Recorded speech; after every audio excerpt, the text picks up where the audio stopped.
The Little Match Girl. It was so terribly cold. Snow was falling, and it was almost dark. Evening came on, the last evening of the year. It was cold and gloom. A poor little girl, bareheaded and barefoot, was walking through the streets. Of course, when she had left her house, she'd had slippers on. But what good had they been? They were very big slippers, way too big for her, for they belonged to her mother. The little girl had lost them running across the road, where two carriages had rattled by terribly fast. One slipper she'd not been able to find again, and a boy had run off with the other, saying he could use it very well as a cradle some day when he had children of his own. And so the little girl walked on her naked feet, which were quite red and blue with cold. In an old apron she carried several packages of matches, and she held a box of them in her hand. No one had bought any from her all day long, and no one had given her a cent. Shivering with cold and hunger, she crept along, a picture of misery, poor little girl. The snowflakes fell on her long, fair hair, which hung in pretty curls over her neck. In all the windows, lights were shining, and there was a wonderful smell of roast goose, for it was New Year's Eve. Yes, she thought of that. In a corner formed by two houses, one of which projected farther out into the street than the other, she sat down and drew up her little feet under her. She was getting colder and colder, but did not dare go home, for she had sold no matches nor earned a single cent, and her father would surely beat her.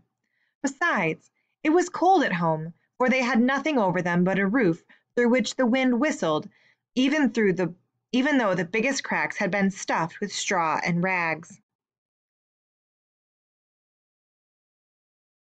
Her hands were almost dead with cold. Oh, how much one little match might warm her! If she could only take one from the box and rub it against the wall and warm her hands. She drew one out. Ratch! How it sputtered and burned! It made a warm, bright flame like a candle, and she held her hands over it. But it gave a strange light. It really seemed to the little girl as if she were sitting before a great iron stove with shining brass knobs and a brass cover. How wonderfully the fire burned! How comfortable it was! The youngster stretched out her feet to warm them too, and then the little flame went out, the stove vanished, and she had only the remains of the burnt match in her hand. She struck another match against the wall. It burned brightly, and when the light fell upon the wall it became transparent like a thin veil, and she could see through it into a room. On the table a snow-white cloth was spread, and on it stood a shining dinner service. The roast goose steamed gloriously, stuffed with apples and prunes. And what was still better, the goose jumped down from the dish and waddled along the floor with a knife and fork in its breast, right over to the little girl. Then the match went out, and she could see only the thick, cold wall. She lighted another match. Then she was sitting under the most beautiful Christmas tree. It was much larger and much more beautiful than the one she had seen last Christmas through the glass door at the rich merchant's home. Thousands of candles burned on the green branches, and colored pictures like those in the print shops looked down at her. The little girl reached both her hands toward them. Then the match went out. But the Christmas lights mounted higher. She saw them now as bright stars in the sky. One of them fell down, forming a long line of fire. Now someone is dying, thought the little girl, for her old grandmother, the only person who had loved her, and who was now dead, had told her that when a star fell down, a soul went up to God. She rubbed another match against the wall. It became bright again, and in the glow the old grandmother stood clear and shining, kind and lovely. "Grandmother!" cried the child. "Oh, take me with you! I know you will disappear when the match is burned out. You will vanish like the warm stove, the wonderful roast goose, and the beautiful big Christmas tree."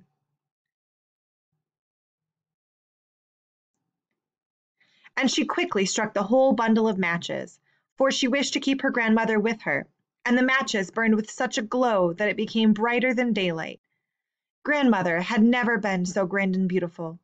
She took the little girl in her arms, and both of them flew in brightness and joy above the earth, very, very high, and up there was neither cold, nor hunger, nor fear. They were with God.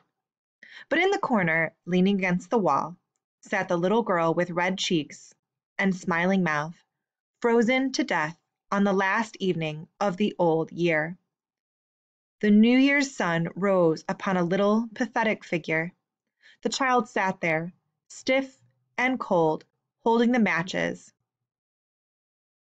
one of which one bundle was almost burned. She wanted to warm herself, the people said. No one imagined what beautiful things she had seen, and how happily she had gone with her old grandmother into the bright new year.